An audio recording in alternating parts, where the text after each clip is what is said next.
What's going on, champions? This is Julien, Stoutt, licensed personal trainer, licensed PE teacher, world record powerlifter, special education, and health teacher. Here to take the fear out of fitness. We're about to take off.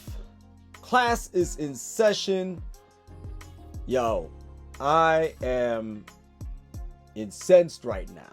Yes, I am flying this plane angry right now. Don't worry, we ain't gonna crash, because I promise you we are going to get to the nitty gritty. But before I begin, I want to make sure you guys understand something perfectly clear. This channel is meant for those who want to improve their livelihoods, improve themselves, to be the best versions of themselves that they could possibly be, both physically and mentally. And the things that I talk about on this channel is primarily based on making yourself the, in fact, best person that you can be. Fitness is not just a body experience, but it's also a mental one as well. And I'll be touching on a whole bunch of different subjects that will tie into my mantra of mindset, encouragement, accountability, and nutrition. So today we are going to talk about both mindset, accountability, and nutrition.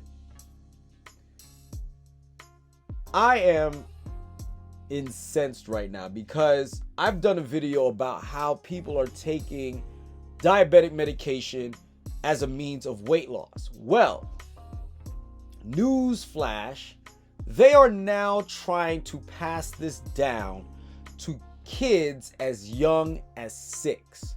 First of all, there's no reason under the sun that a child should be taking Ozempic to lose weight. It is too easy to put a child on a better path of fitness than to sit here and push this child on medication unnecessarily, especially when you don't know what the side effects are for long-term use of said drugs. You don't even know what it's going to do to you as an adult for using these drugs for long-term. For God's sakes, at every turn you look on television, somebody is being compensated for their use of a medication or a drug or some sort of item that you might be entitled for some compensation at every turn. And here you are volunteering your children to drug use. Why? Why on God's green earth are y'all doing this? 6 years old, a 6-year-old should be running around playing. And if a 6-year-old is obese, the chances are, mom and dad, you're feeding them garbage. 9 times out of 10, you're feeding them garbage. Or you're allowing them to sit around the house and play video games while they stuff their faces all day. But there's nearly impossible to put a 6-year-old on a path to obesity. And I'm going to say this because, again, there are still 27 different body types. Your child might not be fat to begin with. Your child might be getting the materials before they get the plans.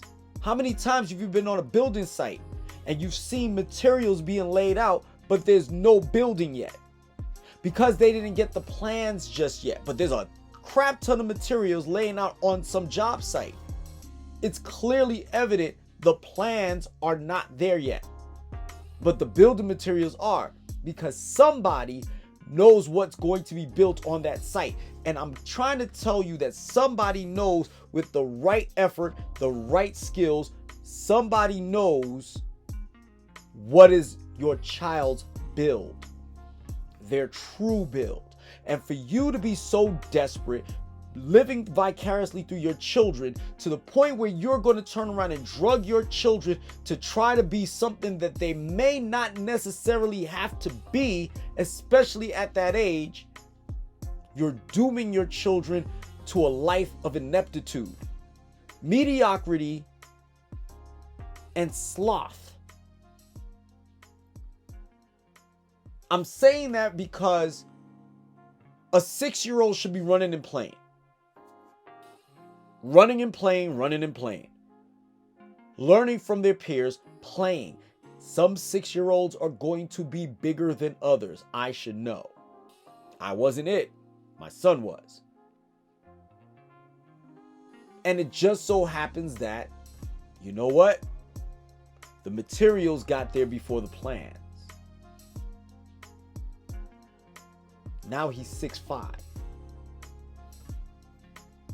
The thing is, if we had been so desperate to get him to be liked prematurely by his friends because he happens to be larger than the average 6-year-old, I don't know where he would be right now. But guess what he got into? He got into athletics. He played basketball. He played football. He grew into his body, and he wasn't obese anymore. It was just that simple. Sometimes it takes time. Sometimes you get patient. You have to be patient with that. I can't sit here and stress it enough. You don't have to beat it over your kid's head to get in shape. Just let them play and monitor the types of foods they're putting in their bodies. That's all you got to do. And their bodies will develop the way it's supposed to. I assure you. Give them some physical activity. Feed them properly. They'll be just fine. But here you go, putting drugs into your kids. But I digress. I'm going to get off the soapbox and let you read this for yourself. Or read this with me. First of all, we're going to read the bottom of this video. Experts say increased use of Ozempic for weight loss could come with severe side effects. Experts are warning of the possible side effects of popular diabetes medications such as Ozempic and Monaro when used for weight loss. But I'm not going to read that right now. The blockbuster weight loss sensations have been taking industry by storm, may soon be available for kids as young as 6. The manufacturers of Ozempic, the injectables that are raking in hundreds of millions of dollars after showing remarkable weight loss benefits, have reported intentions to begin marketing the drugs to children between the ages of 6 and 11 or 12. You mean when puberty is about to kick in? When their hormones are going to regulate their bodies, especially if they hone in on their primal natures and they actually become active to a certain extent where their bodies change for the better. Or, I don't know, get them a personal trainer if it really gets that bad. But I digress. Both companies are in different phases of assessing the safety and efficacy of drugs for the treatment of pediatric obesity. It's called MOVE. It's Stop Eating Garbage. But anyway, while adults continue to flock to the pharmacies to snag the now hard to find products, in the meantime, newsflash, you're paying ridiculous amounts of money to do something that is temporary. You're not going to get rid of all of that weight and just is going to stay off. Because your lifestyle is craptacular. It's that simple. Your lifestyle is craptacular. Change it. It's that simple. I know dozens of people who have lost tens of hundreds of pounds to be the best versions of themselves that they could possibly be. And some of them got lean and skinny. Some of them got muscular. Some of them are just naturally large. It's okay. Nobody's going to be the same and everybody's going to be different so long as you're meeting the criteria that is the fitness standard, which is simple. Men, 10 to 20% body fat. Women, 20 to 30% body fat. That's all you got to do. But I digress. While simply targeting the number on the scale is far from the complete solution to the underlying issues causing higher rates of weight and nutritional concerns in America's youth, pharmaceutical companies Eli Lilly and Novo Nordisk are looking to add another potential option to toolboxes, hoping to address the issue. For God's sakes, it's not the number on the scale, it is the body fat percentage. You're going to be naturally large. If you destroy and melt your muscle mass, you are actually increasing your capacity for diabetes. I repeat, if you lose weight unnecessarily, which means you are dissolving your muscular tissue and or your organs, you are setting yourself up for diabetes. Hope that came in loud and clear. According to the CDC, children and adolescents ages 2 to 19 had a 19.7% obesity rate in the years 2017 to 2020, affecting 14.7 million children and adolescents. I don't know what happened between 2017 and 2020. Last time I checked, we sat at home for almost a year, if not a full year. While qualifying factors for obesity diagnosis such as BMI, garbage. For the God's sakes, it's garbage. Stop measuring people based on BMI. It doesn't work. I've already done video after video after video.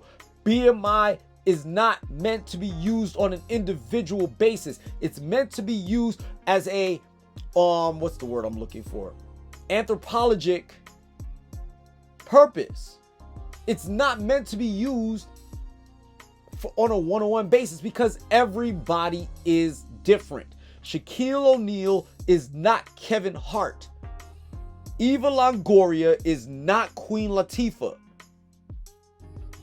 And everybody in between.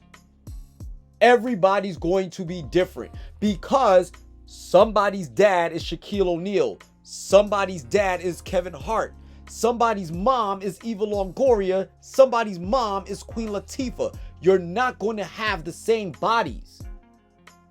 You could be in shape and be different than everybody else.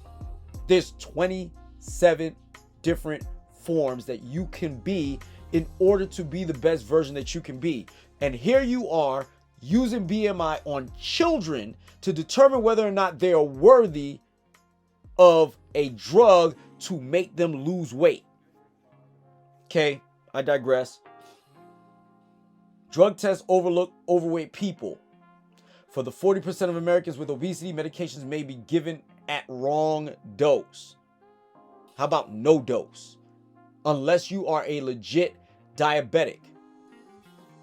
Eli Lilly is in the first phase of testing, studying kids age 6 to 11 with the trial of 30 patients given Mounjaro and monitored over the course of 13 weeks. Novo Nordisk has been in the testing phase for 2 years and now in phase 3 and having given drugs Saxenda or Sazenda, a less potent version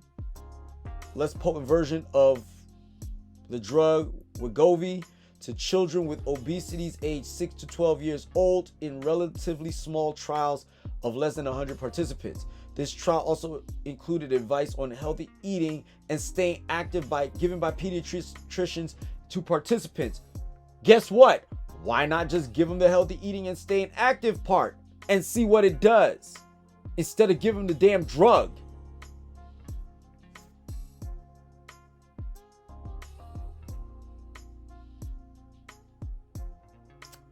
Popular drugs known by name brands, including Ozempic and Wegovy, were originally formulated and prescribed for the treatment of diabetes. As previously reported by USA Today, Ozempic and similar drugs mimic the hormone GLP-1, which helps the pancreas release insulin. You know what else helps the body release insulin? Food.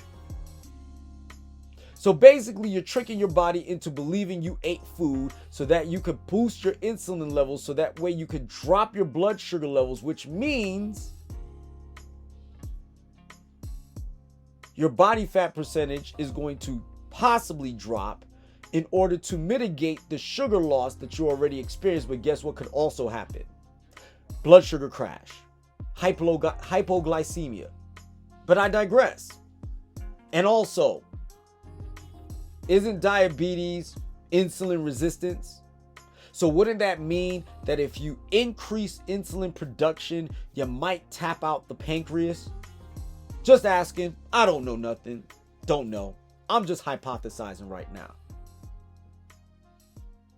But get back to me on this video 20 years from now and see what the consequences are for you taking a drug needlessly, especially when your children aren't freaking diabetics. But I digress. These medications work by sending signals to the appetite center of the brain, reducing feelings of hunger and increasing feelings of fullness.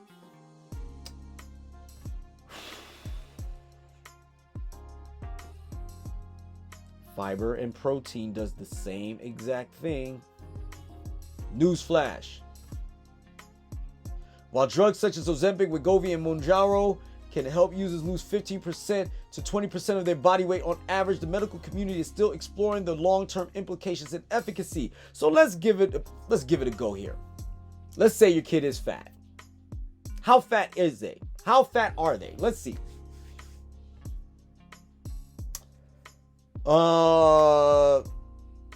Average 12-year-old is about my height, sad to say, but 5 feet 4 inches tall. What is obese for a 5 foot tall child? Since overweight technically is 150 pounds, I would be remiss to guess, based on BMI, Lord have mercy, based on BMI, that 180 pounds is obese at 5 feet 4 inches tall. So doing the math here, you're going to lose 15 to 20%. Let's go to the 20%. That's 36 pounds. Guess what you still are? When you get down 20 pounds, you're still considered overweight. 20%, which is 36 pounds. You're still overweight. 36 pounds will put you at 144. A person, an ideal body weight, quote unquote, for a person at 5 feet 4 inches tall is 130 pounds. By the way, just saying. And that's assuming they have the muscle mass to be storing that much. Because Lord knows, maybe their body fat percentage is extremely high, which means the 20% that they lost is still way too high. Or the muscle mass is on the larger side and they didn't need the drug in the first place. But I digress. The drugs need to be used continually to maintain effectiveness, meaning you're on it until. And most people end up regaining a good portion of the weight loss after discounting treatment. So why are you subjecting your children to a drug that they're going to need to stay on in order to maintain the perfect body weight that they would be assuming to get from taking the medication? Which means it's a crutch. It's not helping. You're no different than a crackhead. You're no different than an addict. You're no different than somebody who smokes weed to get by. You're no different than a heroin junkie. Since you got to stick needles into your kid in order to get them to lose this weight. This yo-yoing can have a long-term effects on overall health. You want to know what it is? Yo-yo dieting actually kills metabolism. Kills metabolism to the point where it is damn near ineffective to even try to lose weight, because the moment you try to lose weight, you gain more weight. Instead of naturally and properly building muscle mass if necessary, or maintaining muscle mass while burning off excess body fat and excess sugar to maintain your cells in such a way where your body will develop properly over time, especially 6 to 12-year-olds. Because first of all, 6-year-olds typically don't grow much between the ages of 6 and 10. Then all of a sudden, between 10 and 15 years old, children seem to do this miraculous thing called grow. And how do you know that the body that you give in your child from birth is not in fact the body that they were meant to have? So that way, when they grow from ages 12 to 15, their bodies actually fit their frame based on how they're built with one of the 27 different body types that are out there. But let's see.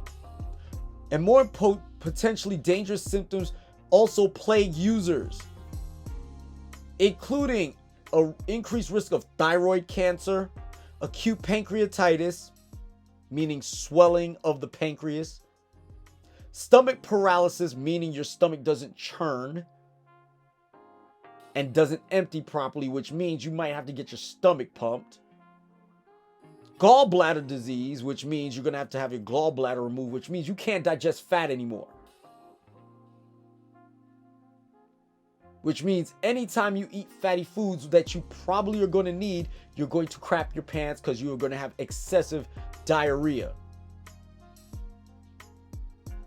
Remember that drug Orlast? Yeah, same difference.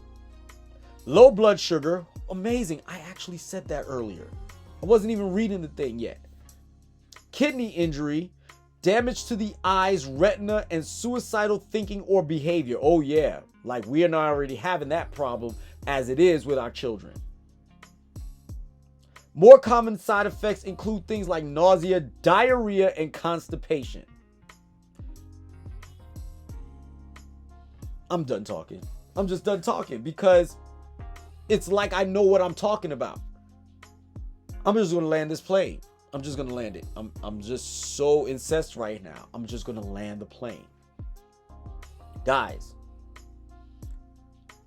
stop pushing your mental lack of fortitude onto your children and pushing drugs onto them that are not necessary for them to be successful in life.